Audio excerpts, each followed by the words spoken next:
ya hablamos de quiénes somos, de qué condición Dios nos creó. Ahora vamos a ver qué calidad de discípulos nosotros somos y cuáles son los rasgos que deben tener esos discípulos. Amén. Para ello, vamos a buscar ahí en la Biblia, en Lucas capítulo 9, versículos 23 y 24. Y dice así de la palabra de Dios. Lucas, si quieren anoten los textos, no vamos a poder entrar a profundidad todos los textos, pero vamos a ir buscando y vamos a ir hablando acerca de los textos.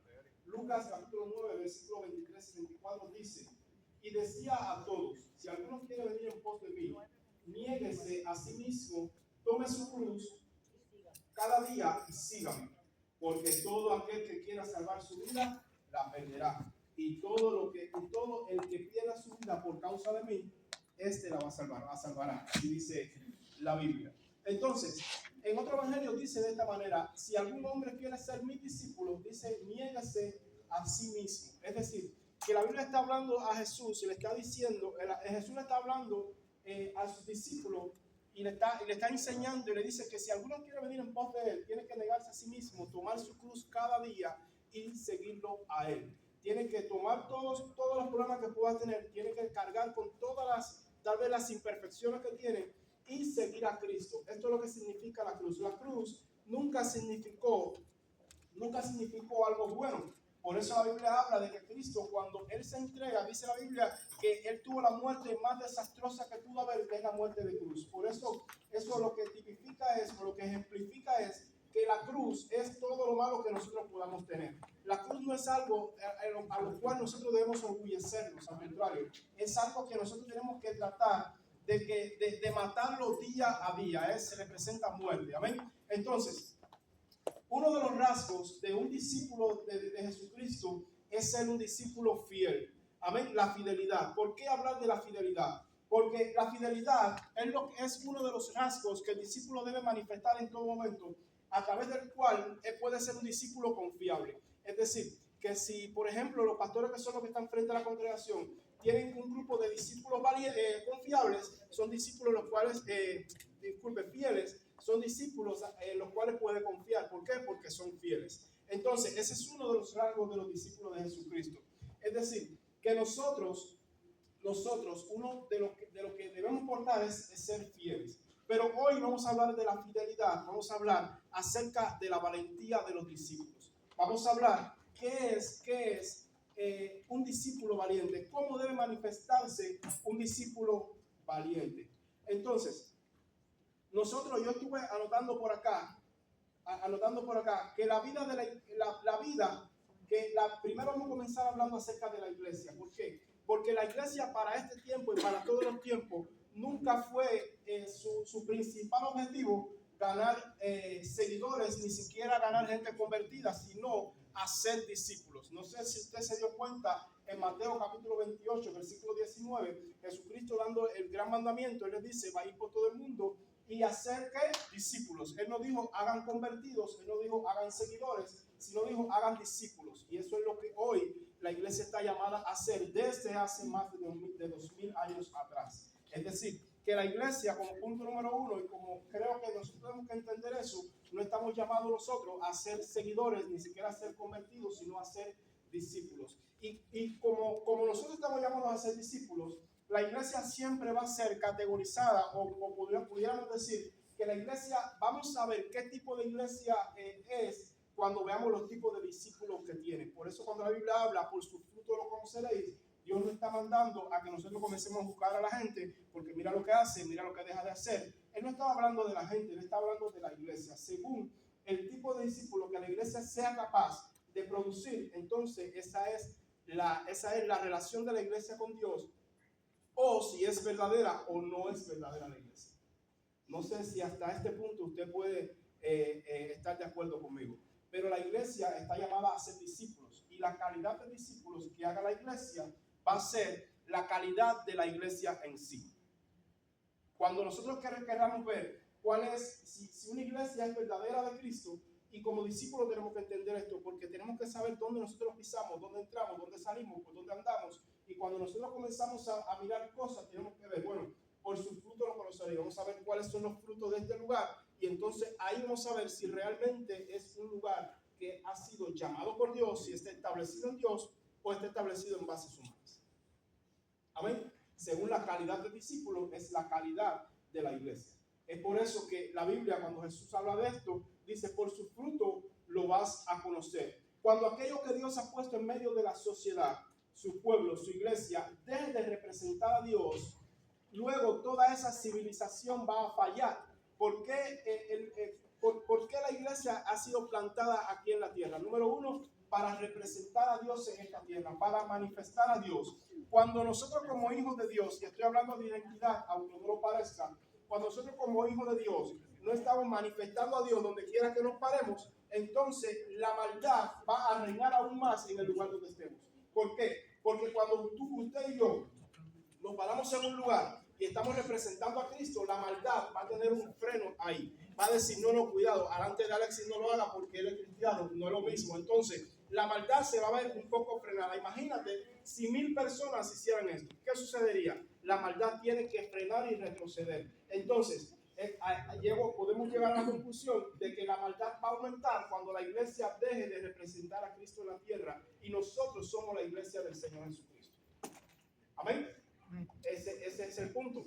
El punto es ese. Por eso es que por su fruto lo vas a conocer. Eres iglesia, pues manifiesta a Cristo. Entonces, si tú manifiestas a Cristo, la maldad se va a frenar. Entonces, lo que está sucediendo hoy es que cuando aquellos que Dios ha puesto, que somos tú y yo, la iglesia, su pueblo, comience a fallar en su función en esta tierra, ¿qué va a suceder? La maldad va a seguir avanzando y va a seguir cubriéndolo todo. Es bíblico que la maldad va a aumentar. Es bíblico que aún el amor va a comenzar a enfriarse. Pero fíjense, está hablando dentro de la iglesia, hermano. Si dentro de la iglesia la Biblia habla de que el amor se va a enfriar, porque muchas veces queremos aplicar esto al mundo y esto no es al mundo, hermano. Ahí se le estaba escribiendo a la iglesia. Y dice que aún el amor dentro de la iglesia se iba a enfriar.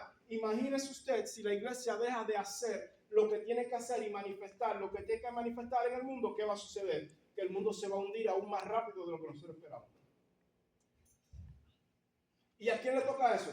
Le toca a usted, me toca a mí. ¿Por qué? Porque nosotros somos los discípulos de Cristo.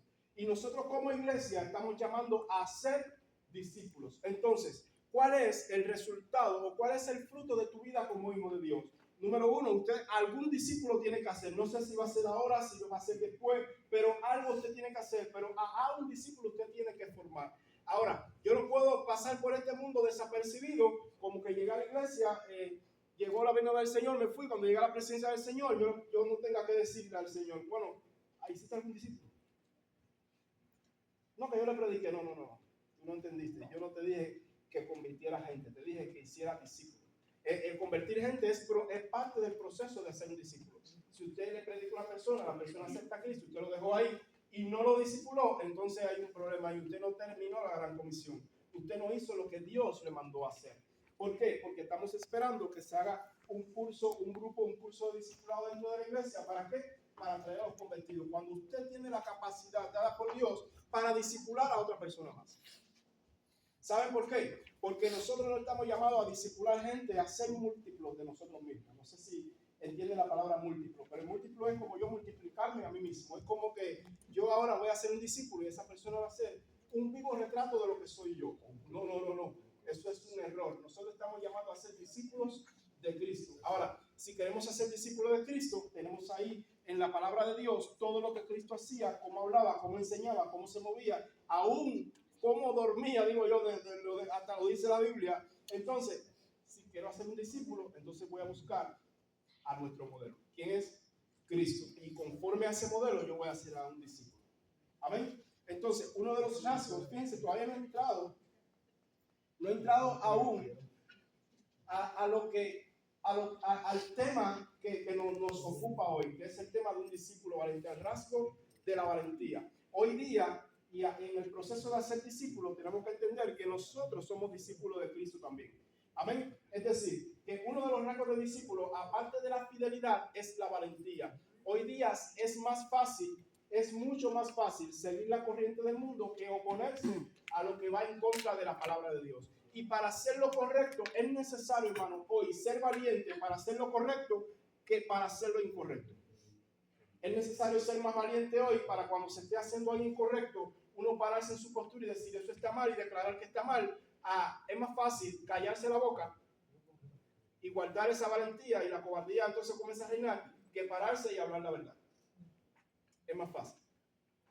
¿Por qué? Porque desde el principio eso se vio en el rasgo del hombre, pero Cristo vino a quitar todo aquello que el hombre adquirió y plantarlo nuevo. ¿Saben por qué es más fácil hacer lo malo? Porque, por ejemplo, te voy a poner en el huerto de Edén. Allí, cuando Dios crea al hombre, lo pone en aquel huerto, habían dos árboles. Estaba el árbol de la vida y estaba el árbol del conocimiento de toda ciencia del bien y del mal. ¿Y cuál el hombre tomó? Si estaba uno al lado del otro, ¿por qué tuvo que tomar el mal? Porque es más fácil hacer lo malo. Porque la Biblia dice que los designios del corazón del hombre son de continuo el mal. Entonces nosotros hemos sido llamados ¿para qué? Para ser un discípulo valiente. Por eso la Biblia dice, el que haya su vida la perderá, y el que pierde su vida por causa de mí, este la hallará. Hay una parte en la palabra también, a Mateo 10, versículo 33, que dice, que dice, y cualquiera que me niegue delante de los hombres, yo también le negaré delante del Padre. ¿Qué significa esto? Esto es algo muy sencillo. Negar a Cristo no es solamente decir, yo no soy cristiano. No, negar a Cristo es tú ver que se está haciendo algo en contra de los principios bíblicos, de lo que te enseña la palabra, en contra aún de lo que nosotros somos, y nos quedemos callados.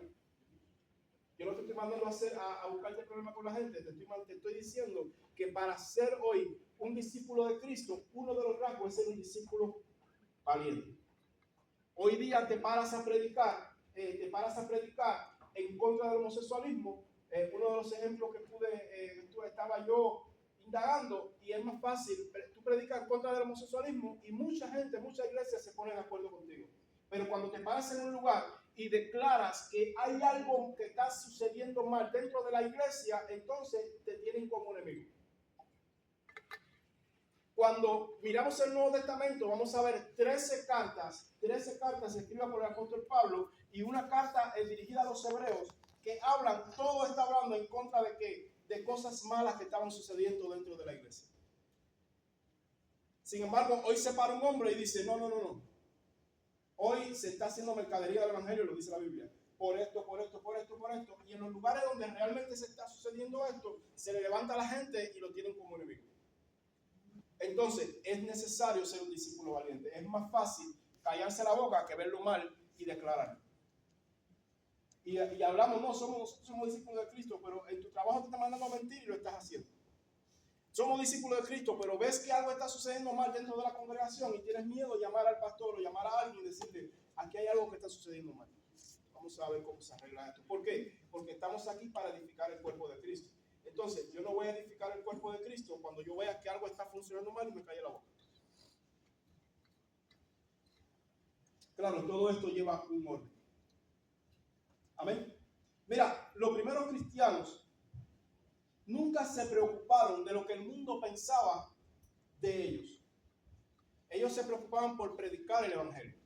Y les voy a poner un ejemplo. Por ejemplo, el profeta Juan el Bautista estaba bautizando allí en el río Jordán.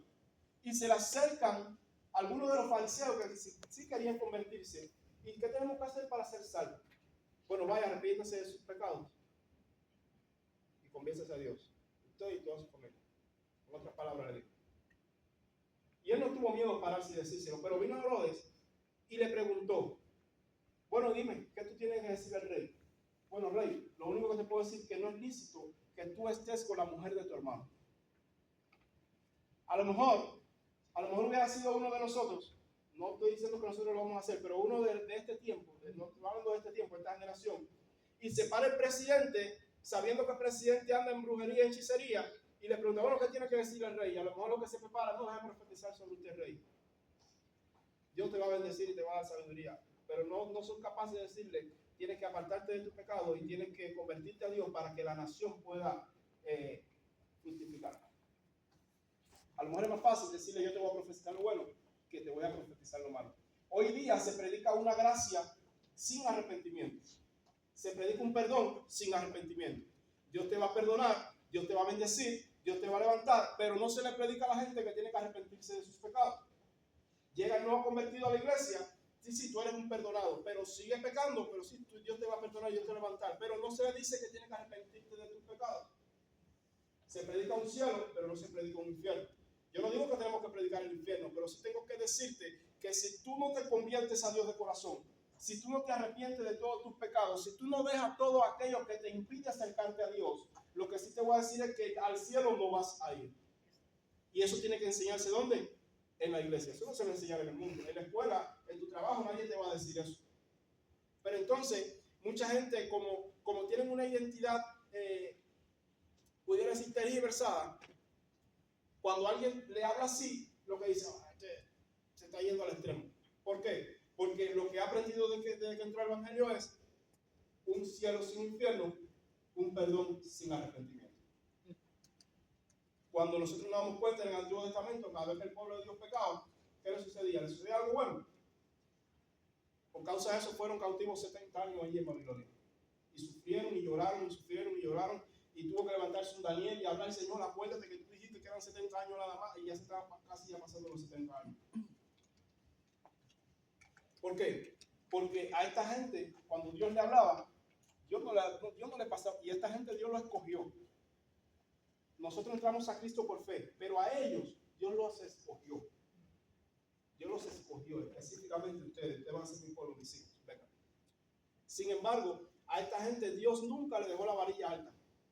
Se la bajó, se la bajó, se la bajó, hasta que ellos tuvieron que arrepentirse. Y cada vez que ellos cometían un acto de pecado, lo que venía sobre ellos era la vara de Dios. Sin embargo, hoy alguien comete un pecado y no viene la vara, lo que viene la mano. Dios te va a perdonar, no te preocupes. Pero no se le dice, tienes que arrepentirte de corazón. Hoy los jóvenes pecan y hoy los jóvenes están pecando dentro de las congregaciones. Eso sucede en Cuba, aquí no sucede eso. Pero hoy los jóvenes están pecando dentro de las congregaciones. ¿Y cuál es la solución? Vamos a firmar un papel y vamos a casarlo. No le enseñan que tienen que arrepentirse delante de Dios. Aún los viejos lo están haciendo, hermanos, y no se le dice, no. Tienes que arrepentirte. Cuando yo vea fruto de arrepentimiento, ustedes se unen y se casan. No es así, mi hermano. No sé si yo estoy equivocado en esto, pero creo que eso es lo que necesita entender la iglesia de hoy. La iglesia no se le puede pasar la mano, hermano. ¿Sabe por qué? Porque cuando Cristo venga, dice la Biblia que va a venir a buscar una iglesia pura, santa, sin mancha. Y mientras haya una mancha, como dice el Nuevo Testamento, una de las cartas habla, cuando hay una mancha en vuestros ágapes, eso es lo que dice la Biblia. Entonces, ¿usted sabe lo que significa ágapes? Vestidos, vestiduras. Si hay una mancha en las vestiduras, y esas vestiduras no son santas. Si hay un pecado, un ápice de algo, ya no hay santidad ahí. Y entonces Cristo viene a buscar algo que sea perfecto. ¿Y cuál es el trabajo de nosotros? Hacer discípulos de Cristo. ¿Para qué? Para que la perfección de Cristo sea manifiesta dentro de la iglesia. No para que yo sea perfecto, sino para que su perfección sea manifestada en mí por causa de mi obediencia. Amén. Bueno, dígame amén aunque sea, porque yo me asusto, yo pienso que sí, no, porque me asusto más. Entonces, nosotros servimos a un Dios que no es un Dios conformista. Y hoy nos conformamos en muchas ocasiones, como que nos acomodamos. Ya, llegué a un punto, ya me quedé ahí tranquilo. Ya estoy conforme con lo que tengo hoy. Y nos olvidamos de que nosotros necesitamos cada día más de Dios. Dios nos ha llamado, por eso es que, disculpe, no podemos ser conformistas porque Dios nos ha llamado a ser diferentes. Dios nos ha llamado a ser luz en medio de las tinieblas. Dios nos ha llamado como sal de esta tierra. Entonces, nosotros no podemos ser luz si no brillamos. Y lo mejor de todo es que nosotros no brillamos con nuestra propia luz, sino con la luz de Cristo. Entonces, si yo no me acerco a Cristo, si yo no me conformo al modelo de Cristo, entonces esa luz de Él no va a brillar a través de mí. Yo conocí personas que yo se lo decía y a veces hasta se reían, que hacían discípulos, hicieron discípulos, llegaron a ser discípulos, hermano. Pero lo que llevaron a hacer fueron réplicas de sí mismos. Por ejemplo, Disculpa, hermano, que te tomo como ejemplo, no es el caso. Pero, por ejemplo, ahora Alexis hace un discípulo, pero Alexis es una persona, un ejemplo, que llega tarde todos los servicios. Cuando hace el discípulo, ¿qué va a hacer el discípulo? Llega tarde todos los servicios. Yo conocí gente así. Hacían un discípulo y era la réplica de sí mismo. Conocí congregaciones que hacían discípulos y hacían réplica de la misma congregación.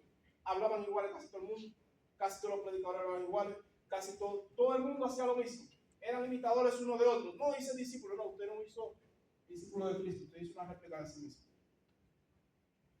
Porque lo que enseña la Biblia es que nosotros tenemos que ser discípulos de Cristo. El apóstol Pablo decía de esta manera: sed imitadores de mí, así como yo de Cristo. En otras palabras dice, ustedes van a imitar de mí lo que yo imito de Cristo. Es decir, en otras palabras, yo soy solamente como el rebote, allá.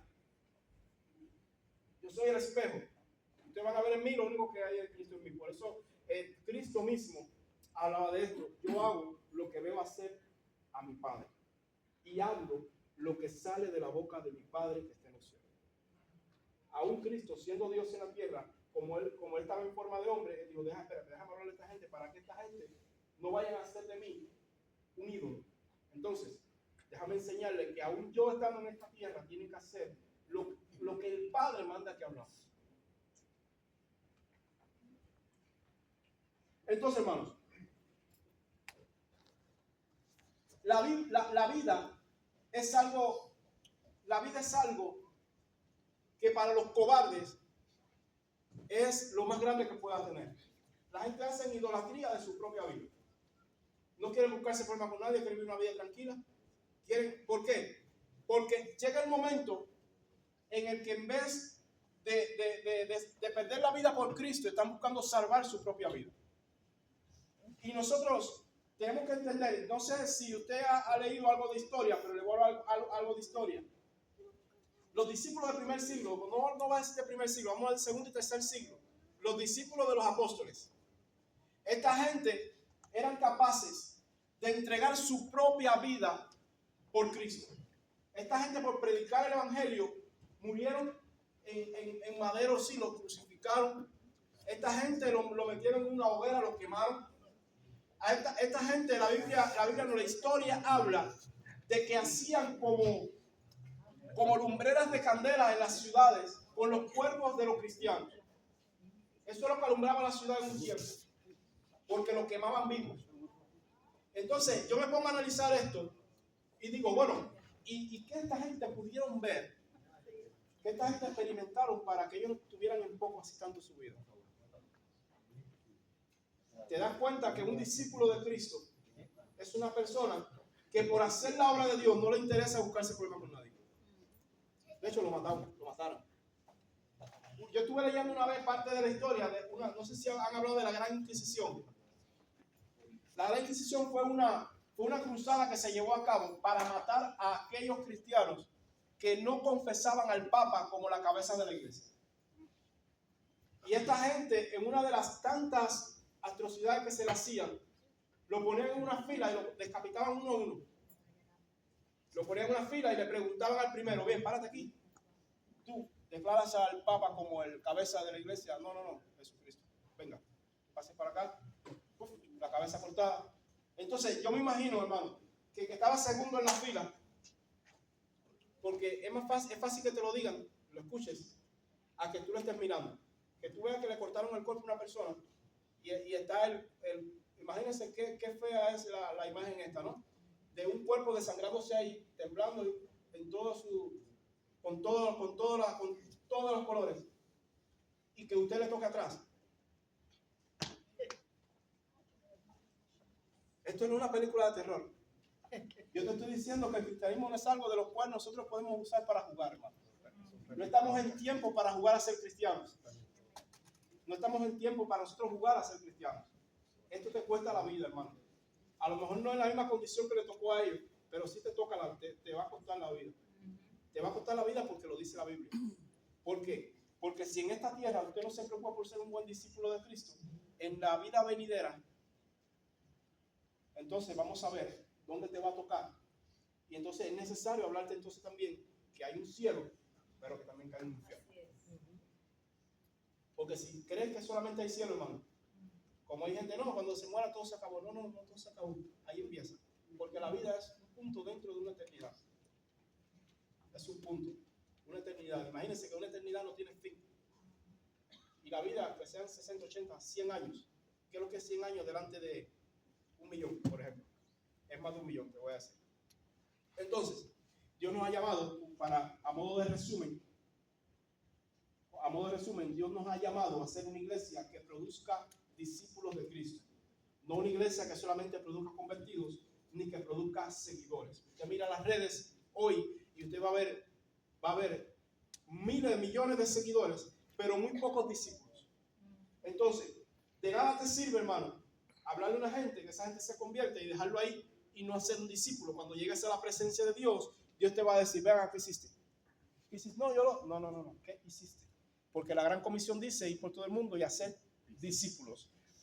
Y esos discípulos, Dios te dijo lo que tenías que enseñarles.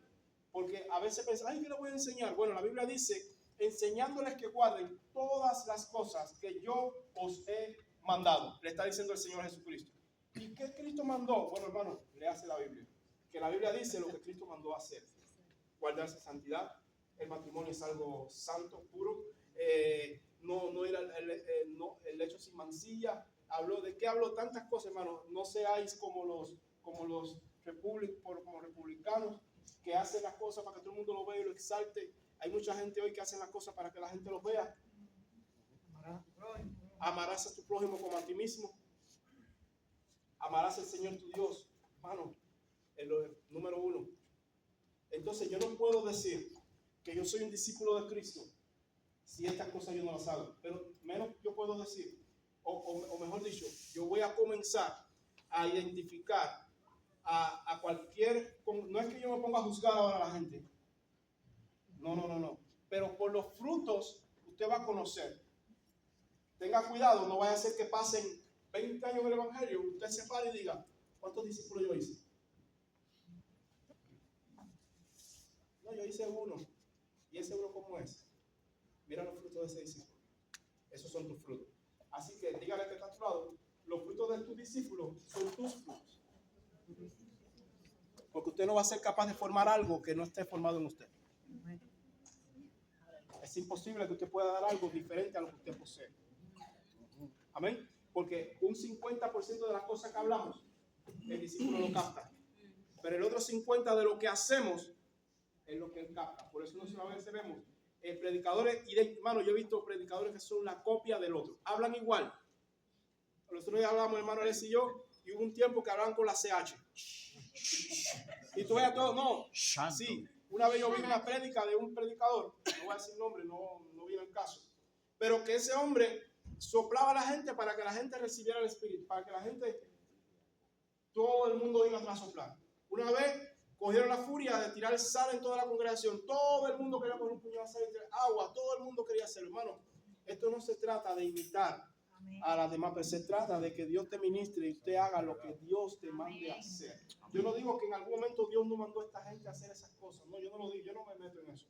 Yo lo que digo es que usted procure que Dios te ministre y haga lo que Dios te mande a hacer. No te pases de ahí, porque lo que tú hagas fuera de lo que Dios te dio como asignación comienza a ser un estorbo en la obra de Dios. ¿Saben por qué? Porque van a haber gente que van a querer imitar, pero no le va a salir. Y cuando no les salga, se van a frustrar. Y cuando se frustren, el diablo le va a poner ideas en la cabeza y va a decir, no, esto no funciona, esto es el cristianismo de mentira. Porque es el enemigo ahí, ¿no? Buscando. Entonces, hermano, hasta aquí vamos a terminar en este día. El próximo domingo, vamos a tocar la segunda parte de un discípulo valiente. Amén. Fíjense, vamos a tocar la segunda parte y vamos a ver, hermano, hasta qué punto Dios nos llama como no solamente un discípulo fiel, sino también un discípulo valiente, un discípulo que esté dispuesto en medio de una generación perversa que se está perdiendo a establecer la verdad. Amén. Pero lo más duro de todo esto es que esa verdad, aún dentro de las congregaciones, se ha estado violando. Usted se va a encontrar gente día a día que se están congregando en otros lugares y usted va a ver cuánta mentira y cuánta falacia tiene metida en la cabeza, y usted tiene que establecer la verdad en medio, aún dentro de esas personas. Vamos a ponerlo de pie en esta tarde. Gloria sea el nombre de Jesús. Y vamos a pedir al Señor. Yo sé que pudiera decir que hace 2 domingos para acá, como que las enseñanzas han estado un poquito que apretando